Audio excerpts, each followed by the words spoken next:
Hello, good morning, नमस्कार। मैं दीपक सिंह स्वागत करता हूं आप सबका अपने इस यूट्यूब चैनल द स्टडी मिल पे। चलिए, पिछले दिनों हम लोगों ने छोटी आंत कंप्लीट कर लिया था। छोटी आंत के यहाँ पर आके हम लोग रुक गए थे। ठीक है, इसके बाद हम लोग बोले थे, मतलब हम बोले थे आपको कि बड़ी आंत के बारे में आज जानेंगे, अगले नेक्स्ट क्लास में जानेंगे। तो आज सेशन है बड़ी आंत से लेकर आगे बढ़ते चलने का। ठीक है, तो सबसे पहले एक बार रिवीजन कर लेते हैं। चूँकि मेन क्या होता है ना कि पढ़ना ज़रूरी नहीं होता है। जितना आप पढ़े हैं, मतलब एक दिन में ही पूरा चैप्टर कंप्लीट हो जाए ये ज़रूरी नहीं है। ज़रूरी ये है कि आप जितना पढ़े हैं उसको रिवीजन कर लीजिए। एक बार थोड़ा सा पीछे से रिवीजन कर लेते कि हम लोगों ने क्या क्या सिलेबस पढ़ा है। एक बार उसको देख लेते हैं क्या क्या कल हम पिछले क्लासों में कर चुके हैं। तो सबसे पहले हम लोगों ने जैव प्रक्रम के बारे में जाना था, वैसी प्रक्रिया जिसमें जीवों का अनुरक्षण होता है। जैव प्रक्रम के बाद आते हैं हम लोग पोषण के बारे में जाने थे। ठीक है, एक बार शुरू से रिवीजन कर लेते हैं, क्योंकि रिवीजन से क्या होता है ना कि जो भी हम पढ़े रहते हैं एक बार तरोताज़ा हो जाता है। ठीक है, तो जैव प्रक्रम के बाद हम लोग पोषण पढ़े थे। पोषण के दो प्रकार होते हैं, स्वपोषण, परपोषण। स्वपोषण का कोई टाइप नहीं होता है, लेकिन परपोषण का 3 टाइप होता है। ठीक है, कौन कौन टाइप होते हैं? पहला मृतजीवी पोषण, दूसरा प्राणी संपोषण, तीसरा परजीवी पोषण। ठीक है, ये तीनों टाइप पढ़े थे। उसके बाद हम लोग पढ़े थे क्या, इसके तीनों का परिभाषा हम लोगों ने कंप्लीट कर लिया था। उसमें हम एक चीज़ और पढ़े थे, प्रकाश संश्लेषण, जो सूर्य की ऊर्जा की सहायता से सरल कार्बनिक अणु CO2 H2O जो होता है वो खनिज लवण पादप कोशिकाओं में स्थिरीकरण कर कार्बनिक अणु को ग्लूकोज में मतलब परिणत करता है। इसी को हम क्या कहते हैं? प्रकाश संश्लेषण कहते हैं। इसका एक सूत्र यानी पढ़े थे हम लोग, 6CO2 + 12 H2O = सूर्य के प्रकाश में बनाता है C6 ग्लूकोज बनाता है प्लस जल बनाता है। ठीक है, और उसके बाद ऑक्सीजन बनाता है। ठीक है, यहाँ तक तो कंप्लीट कर लिए थे। इसके बाद मेन 4 हमको प्रयोग पढ़ना था, तो हमने बताया कि आपको इसको हम लास्ट में पढ़ाएंगे। ठीक है, वो कौन कौन से प्रयोग है उसके बारे में बता देते हैं। सूर्य प्रकाश है, क्लोरोफिल है, जल खनिज लवण है और लास्ट है कार्बन डाइऑक्साइड। ठीक है, ये सब हम लास्ट क्लास में पढ़ेंगे। ठीक है, और उसके बाद हम लोगों ने पढ़ा था, उसके बाद हम लोगों ने पढ़ा था अमीबा के बारे में। अमीबा के बारे में पढ़े थे। उसके बाद फिर पैरामेसियम के बारे में पढ़े थे। अमीबा का कोई निश्चित आकार ही नहीं होता है, वह निश्चित आकार का होता है। ठीक है, पैरामेसियम के बारे में भी पढ़े थे, जिसमें भोजन का अंतर्ग्रहण कूट पादों द्वारा होता है तथा बहिष्करण विधि के लिए एक निश्चित मार्ग होता है। ठीक है, उस निश्चित सिलियापेसिया जिसको कहते हैं, सिलियापेसिया और निश्चित मार्ग होता है। चलिए, यहाँ तक तो कंप्लीट हो गया। फिर उसके बाद पढ़े थे क्या, साइटोसोम के बारे में जाने थे। ठीक है, साइटोसोम में जिसमें पैरामेसियम में भोजन के अंतर्ग्रहण के लिए एक निश्चित स्थान होता है जिसे साइटोसोम कहते हैं।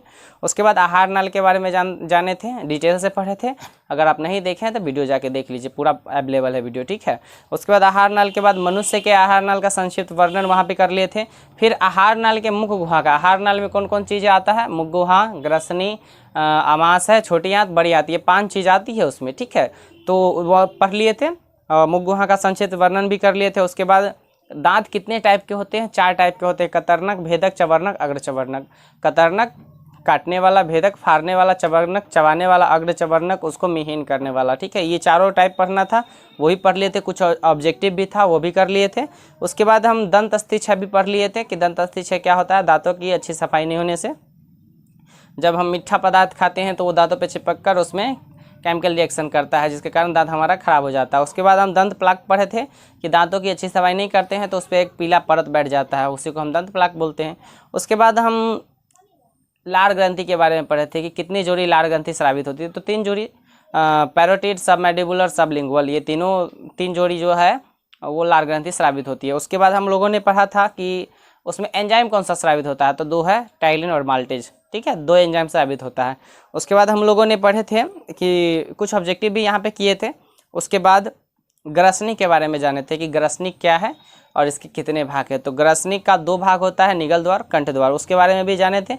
एपिग्लॉटिक्स के बारे में भी जाने थे और ग्रास नली के बारे में भी जाने थे और उसका वर्णन भी कर लिए थे। उसके बाद हम लोगों ने कर्मानुकुंचन सीखा था, चूँकि ग्रास नली में एक नया शब्द आया था कर्मानुकुंचन, जिसमें भोजन गाढ़े लेई के रूप में परिणत हो जाता है, तो उसे हम क्या बोलते हैं?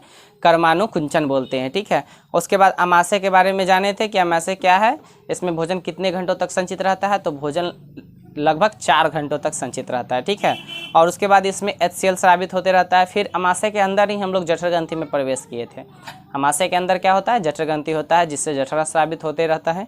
तो वहाँ से जठर मतलब किन किन कोशिकाओं से मिलकर बना है वो भी पढ़ लिए थे, म्यूकस, अम्लजम, जाइमोजिन, ठीक है, ये 3 पढ़ लिए थे। उसके बाद अमाशय में अम्ल की भूमिका भी कंप्लीट कर लिए थे कि अम्ल की भूमिका क्या है, ठीक है, कुछ 5-6 टॉपिक था अम्ल की भूमिका, वो पढ़ लिए थे। उसके बाद हाइड्रोक्लोरिक अम्ल का स्राव किस ग्रंथि से होता है, या कुछ ऑब्जेक्टिव था, तो उसको भी हम लोगों ने कंप्लीट किया।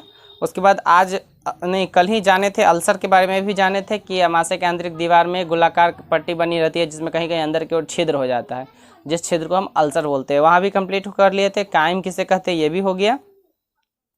जठर रस का स्राव ये भी हो गया। छोटी आंत के बारे में भी हम जान लिए कि छोटी आंत क्या है, इसकी कितनी लंबाई है, लंबाई 6 मीटर और चौड़ाई 2.5 सेंटीमीटर, ठीक है। इसके बारे में भी जान लिए। इसके 3 भाग होते हैं, ग्रहणी, जेजुनम, इलियम।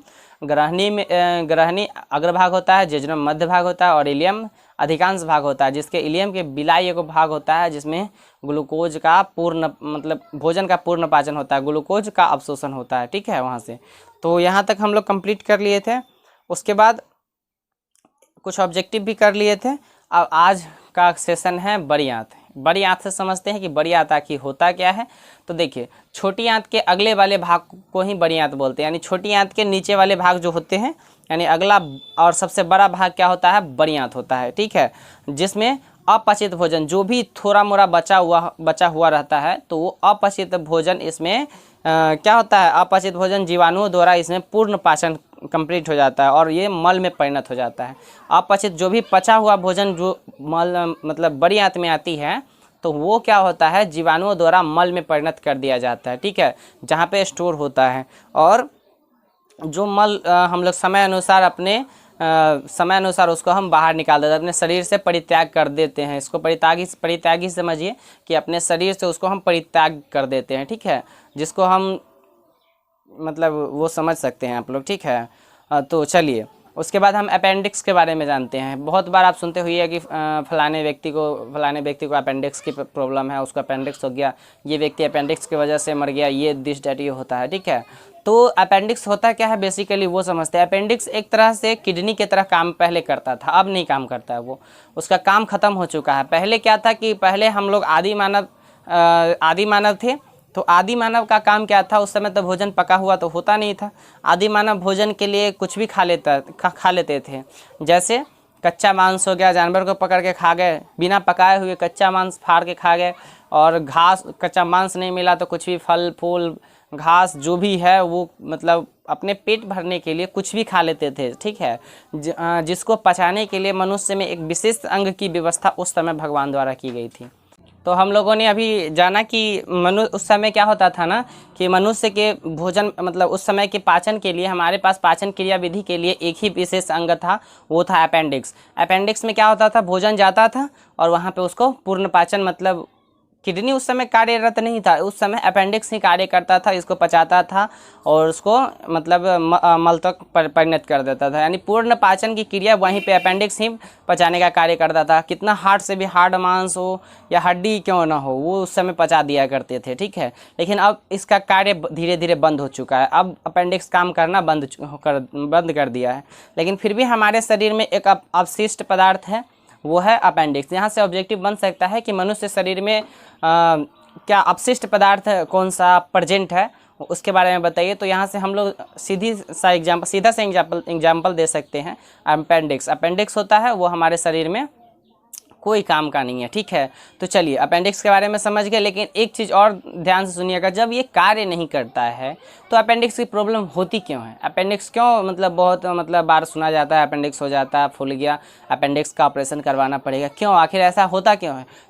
होता इसलिए है, जब हम लोग खाना खाते हैं तो उस समय हम लोग कुछ गड़बड़ी करते हैं, यानी गलती करते हैं। क्या गलती करते हैं, जब हम खाना खाते हैं उस समय क्या होता है कि हम लोग पानी लेकर नहीं बैठते हैं, और खाना खाते समय हिचकी जो आती है, तो कभी कभी हिचकी इतनी तेज़ होती है कि अपेंडिक्स का मुख कुछ समय के लिए वहाँ पे खुल जाता है, और आपके शरीर में अगर भोजन का कुछ अंश भी रहेगा तो वो भोजन उस अपेंडिक्स के मुंह में जो खुला होता है उसके अंदर चला जाता है, और अंदर जाने के बाद वो तो पचाने का काम करता नहीं है, चूँकि वो बंद हो चुका है, वो एक विकार पदार्थ हमारे शरीर में प्रेजेंट है, तो वो बंद हो चुका है। तो वो बंद हो चुका है तो उसमें कोई भी चीज़ अगर डालिएगा, मतलब कोई भी बंद बॉक्स में डालिएगा भोजन, तो वो धीरे धीरे भोजन सड़ने लगता है। भोजन सड़ेगा तो उस आवरण को भी सड़ाते चला जाता है। तो जो उस आवरण को सड़ाएगा उसके बाद क्या होता है कि अपेंडिक्स सड़ जाता है, और अपेंडिक्स सड़ने के बाद पेट यहाँ पे फूल जाता है। किडनी के बगल में होता है, छोटी आंत के मतलब वीडियो में नहीं दिख रहा होगा, लेकिन दिखता तो मैं बताता, यानी छोटी आंत, पेट में छोटी आंत के जस्ट नीचे अपेंडिक्स यहाँ पे प्रेजेंट रहता है। तो वो धीरे धीरे सड़ जाता है, सड़ने के बाद वो फूल जाता है, जिसके कारण हमको पेट दर्द होता है। और इसका अगर सही समय पे इलाज न कराया जाए तो आदमी की मृत्यु हो सकती है। नहीं बोला जाता है कि अपेंडिक्स फट गया जिसके कारण मृत्यु हो गई, वही होता है। तो इसका ऑपरेशन या आप बच्चे में करा लीजिए, या जब आप परिपक्व हो जाए तो उस समय कराइए, या सबसे बढ़िया है ऑपरेशन करा लीजिए, या खाना खाते समय सुरक्षित रहिए, ध्यान से खाइए, कोई हुड़बड़ाहट नहीं रहता है, थोड़ा समय देकर ही खाइए, क्योंकि खाना अच्छा से खाइएगा तो शरीर अच्छा से बनेगा। ठीक है, तो चलिए अपेंडिक्स के बारे में समझ गए।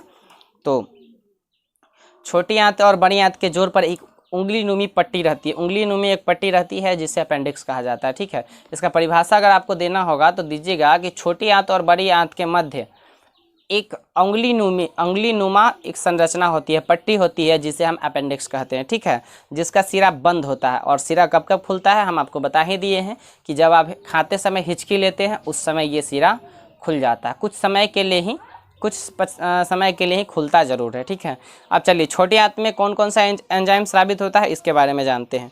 तो छोटी आंत में मुख्यतः निम्नलिखित एंजाइम स्रावित होता है। पहला है देख लेते हैं, पहला है लाइपेज, दूसरा है न्यूक्लिएज, तीसरा हो गया आपका लैक्टोज, चौथा माल्टोज, और पांचवा इनवर्टेज, छठा हो गया आपका पेप्टाइजेज। तो ये निम्नलिखित जो है ये स्रावित होता है। ठीक है, छोटी आंत से ये एंजाइम क्या होता है, स्रावित होता है, या देख सकते हैं यहाँ पे मैंने लिख दिया है। ठीक है, उसके बाद हम लोग छोटी आंत से स्रावित रस पर किस प्रकार कार्य, मतलब रस जो है भोजन पर किस प्रकार कार्य करता है इसके बारे में समझते हैं। तो ये जो पाचक रस है इसको पाचक रस बोला जाता है। जितना भी हम लिखा है एंजाइम ये सब पाचक रस होता है। ठीक है, तो ये कार्य कैसे करता है इसके बारे में थोड़ा समझ लेते हैं। तो ये कार्य करता है, लाइपेज जो है मुख्यतः इम्लीकृत वसा को अवसीय अम्ल में बदलता है। ये लाइपेज है जो इम्लीकृत वसा को किस में बदलता है, बसीय अम्ल में बदल देता है। ठीक है, उसके बाद है न्यूक्लिएज है, न्यूक्लिक एसिड को न्यूक्लियोटाइड्स में बदल देता है। ये सब पाचक रस है, ये पचाने का काम करता है। ठीक है, तो कौन कौन सा किस किस रूप में चेंज करता है उसके बारे में मैं बता रहा हूँ। ठीक है, अब इन्वर्टेज है, सुक्रोज को ग्लूकोज तथा फ्रुक्टोज में बदल देता है। ठीक है, ये जो है न्यूक्लियोएज जो है सुक्रोज को नहीं, इन्वर्टेज जो है सुक्रोज को ग्लूकोज तथा फ्रुक्टोज में बदल देता है। ठीक है, उसके बाद लैक्टोज है, लैक्टोज को ग्लैक्टोज में, लैक्टोज है उसको ग्लैक्टोज में चेंज करेगा। ठीक है, आप लिख सकते हैं लैक्टोज जो है उसको ग्लैक्टोज में चेंज करेगा। पेप्टाइजेज जो है पेप्टीन को अमीनो अम्ल में, एसिड में चेंज करेगा। ठीक है, जो पूर्ण पाचन, जिसके कारण पूर्ण पाचन संभव हो पाता है। ठीक है, तो इसका निम्नलिखित कार्य था, तो आप थोड़ा सा ध्यान दे दीजिएगा, समझ में आ जाएगा।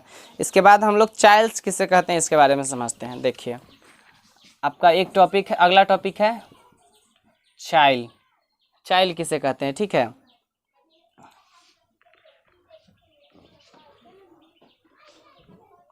देखिए क्या होता है ना कि छोटी आंत में विभिन्न एंजाइम देख सकते हैं, ये निम्नलिखित एंजाइम है। इस एंजाइम की सहायता से भोजन जो होता है ना वो एक तरल अवस्था में आ जाता है। यानी तरल कहने का मतलब समझते हैं ना कि उस अवस्था में आ जाता है जिस अवस्था को हम लोग चाइल्ड कहते हैं। यानी वो जो तरल अवस्था में आता है उसी अवस्था को हम क्या कहते हैं, चाइल्ड कहते हैं। ठीक है, चाइल्ड समझ गया कि छोटी आंत में विभिन्न एंजाइमों की सहायता से भोजन तरल अवस्था में आ जाता है, जिसे हम क्या कहते हैं, चाइल्ड कहते हैं। ठीक है, तो अगला आप समझते हैं सबसे इम्पोर्टेंट यकृत क्या है, यकृत के बारे में समझते हैं। सबसे इम्पोर्टेंट है। ठीक है, तो यकृत के बारे में समझते हैं, आखिर यकृत है क्या। ठीक है, और यकृत के बारे में सबसे मेन पॉइंट है कि यह मानव शरीर की सबसे बड़ी ग्रंथि है, सबसे बड़ी ग्रंथि है, ठीक है। तो जिसका भार कम से कम 1.5 से 2 केजी तक होता है, ठीक है। और जो उदर गुहा के ऊपरी दाहिने भाग में अवस्थित रहता है, जिससे पीत रस का स्राव होता रहता है, जिसमें पित्ताशय नामक थैली में संचित होता रहता है।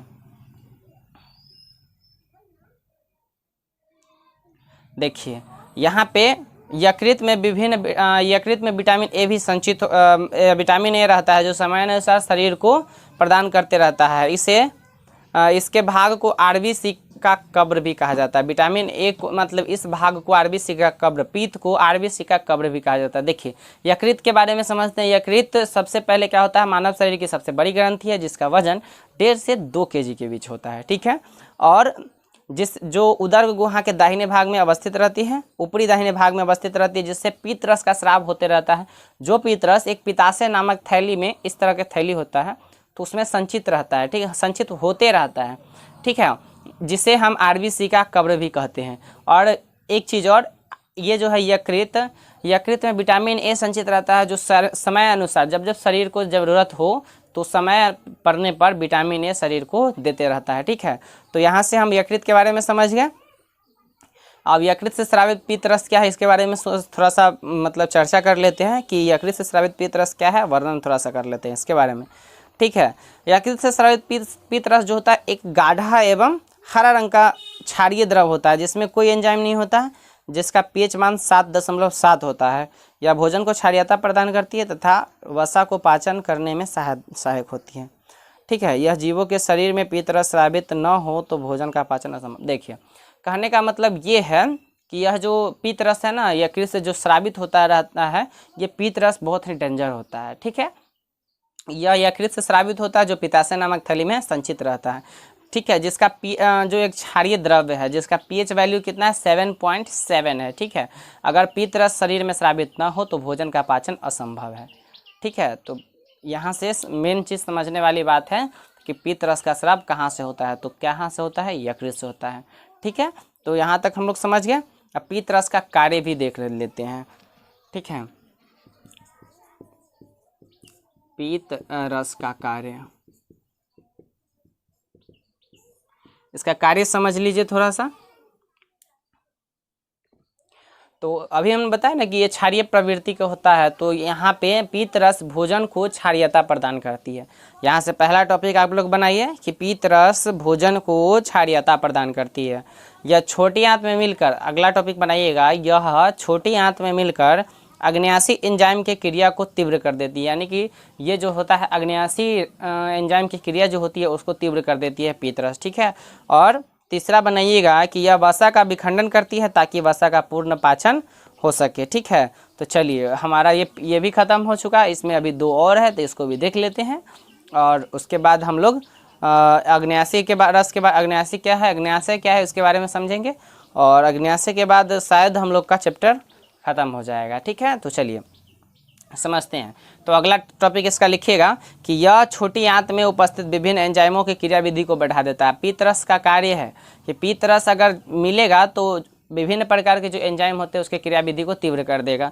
और यह अम्लीय कायम को क्षारीयता प्रदान करता है, ठीक है। जो कायम बन के आता है वो अम्लीय रहता है, एसिडिक सेल अम्लीय होता है, तो उसको क्या होता है कि क्षारीयता प्रदान करने का काम ये करता है, ठीक है। कुछ ऑब्जेक्टिव है, मैं लास्ट में करा दूंगा, ठीक है। उसके बाद चलिए अग्न्याशय के बारे में जानते हैं कि अग्न्याशय क्या है। लास्ट टॉपिक है अग्न्याशय। अग्न्याशय क्या है, ठीक है, इसके बारे में समझते हैं। अग्न्याशय के बारे में समझते हैं आखिर अग्न्याशय है क्या, यह जो रस अग्न्यासी रस जो निकलता है वो भोजन पे किस तरह कार्य करता है, ठीक है। तो अमाशय के ठीक नीचे, अग्न्याशय के बारे में समझा रहे हैं, थोड़ा सा ध्यान से समझिए, ठीक है। अमाशय के ठीक नीचे ग्रहणी को घेरे पीले रंग की एक ग्रंथि होती है। आप लोग इसका परिभाषा लिख भी सकते हैं, तो लिखिए अमाशय के ठीक नीचे ग्रहणी को घेरे पीले रंग की एक ग्रंथि होती है जिसे अग्न्यासी ग्रंथि कहते हैं, जिसमें पतली पतली नालिकाएं निकलकर अग्न्यासी वाहिनी बनाती है, जिसमें ट्रिप्सिन, एमाइलेज, लाइपेज तथा न्यूक्लिएज नामक एंजाइम स्रावित होता है जो भोजन पर क्रिया कर पचाने में सहायक होता है। ठीक है, तो अग्न्याशी ग्रंथि क्या है, एक बार और सुन लीजिए। अमाशय के ठीक नीचे ग्रहणी को घेरे, अमाशय के ठीक नीचे ग्रहणी को घेरे हरे रंग की पीले रंग की एक क्या होती है, ग्रंथि होती है, जिसे अग्न्याशी ग्रंथि कहते हैं। किस रंग की ग्रंथि होती है, यहाँ पे पूछ सकते हैं अग्न्याशी ग्रंथि किस रंग की होती है, तो पीले रंग की होती है। ठीक है, तो यहाँ से अग्न्याशय के बारे में समझ गए। ठीक है, अब उसके रस के बारे में समझते हैं कि इसका रस तो बेसिकली कहाँ से निकलेगा, अग्न्याशी ग्रंथि से निकलेगा। चूँकि अग्न्याशय रस है तो अग्न्याशी ग्रंथि से ही निकलेगा। ठीक है, देखिए भोजन को पूर्ण पचाने में अग्न्याशी रस की अहम भूमिका होती है, जो इस प्रकार से है, जैसे एमाइलेज स्टार्च एवं ग्लाइकोजेन पर क्रिया कर माल्टेज में बदलता है। लाइपेज जो है अम्लीकृत वसा को क्रिया कर अम्ल तथा ग्लिसरॉल में बदलता है। और न्यूक्लिएज जो है न्यूक्लिक एसिड पर क्रिया कर न्यूक्लियोटाइड्स में बदलता है। ठीक है, इस तरीके से ये काम करता है। अब देखिए अग्न्याशी ग्रंथि से कौन कौन सा एंजाइम स्रावित होता है वो देख लीजिए। इससे जो एंजाइम स्रावित होता है, पहला जो है ट्रिप्सिन है, ट्रिप्सिन। ठीक है, दूसरा जो है इमाइलेज, तीसरा जो है लाइपेज, चौथा जो है न्यूक्लिएज। ठीक है, ये चारों जो है एंजाइम स्रावित होता है। ठीक है, तो अब यहाँ पे समझिए सबसे बड़ी ग्रंथि के बारे में, कुछ ऑब्जेक्टिव के बारे में पढ़ लेते हैं। सबसे बड़ी ग्रंथि कौन सा हो गया, यकृत हो गया, और दूसरी सबसे बड़ी ग्रंथि हो गया अग्न्याशी ग्रंथि। ठीक है, तो कुछ ऑब्जेक्टिव के बारे में पढ़ लेते हैं कि ऑब्जेक्टिव है क्या। तो चलिए, पीत रस का पीएच मान कितना होता है, तो पीत रस का पीएच मान 7.7 होता है। ठीक है, यकृत में कौन सा विटामिन संचित रहता है, तो विटामिन ए संचित रहता है। आरबीसी का कब्र किसे कहा जाता है, तो आरबीसी का कब्र याद रखिएगा, आरबीसी का कब्र प्लीहा को कहा जाता है। देखिए आरबीसी का कब्र प्लीहा को कहा जाता है, इसको कहा जाता है। ठीक है, ये हमेशा ये ध्यान रखिएगा, ये ऑब्जेक्टिव में पूछ भी सकता है। उसके बाद पूर्ण पाचक रस कहाँ से स्रावित होता है, तो पूर्ण पाचक रस छोटी आंत से स्रावित होता है। ठीक है, मानव शरीर की सबसे बड़ी ग्रंथि किस मतलब कौन है, तो यकृत है, जिसका वजन 1.5 से 2 kg के बीच होता है। ठीक है, पीतरस का स्राव कहाँ से होता है, तो बेसिकली पीतरस का स्राव यकृत से होता है। पीतरस कहाँ पे संचित रहता है, तो पित्ताशय नामक थैली में संचित रहता है। बड़ी आंत में अपचित भोजन को मल में परिणत कौन करता है, तो कौन करता है, जीवाणु। अभी तो बताया मैंने आपको कि कौन करता है, जीवाणु। अब मानव शरीर की दूसरी सबसे बड़ी ग्रंथि अग्न्याशी ग्रंथि। तो चलिए इस तरीके से हम लोग का पहला चैप्टर कंप्लीट हो गया आज।